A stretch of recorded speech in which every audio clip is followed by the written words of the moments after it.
وأن ليس للإنسان إلا ما سعى وأن سعيه سوف يرى ثم يجزاه الجزاء الأوفى وأن إلى ربك المنتهى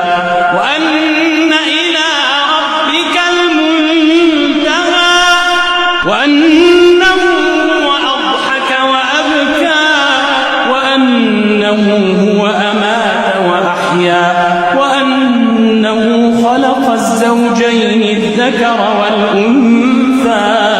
من نطفة إذا تمنى وأن عليه النشأة الأخرى وأنه هو أغنى وأقنى وأنه هو رب الشعرى وأنه أهلك عادا الأولى وثمود فما أبقى وقوم نوح من قبل إنهم كانوا هم أظلم وأطغى والمؤتفكة أهوى فغشاها ما غشى فبأي آلاء ربك تتمارى هذا نذير من النذر الأولى أزفت الآزفة ليس لها من دون الله كاشفة أفمن هذا الحديث تعجبون وتضحكون ولا تبكون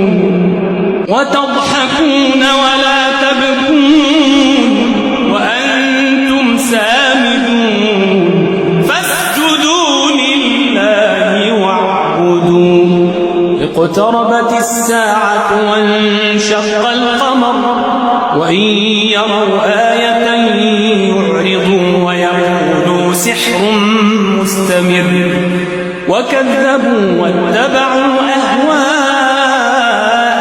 وكل أمر مستقر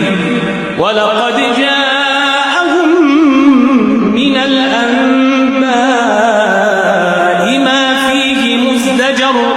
حكمة بالغة فما تغني النذر فتول عنهم يوم يدعو الداعي إلى شيء نكر خش عن أبصارهم يخرج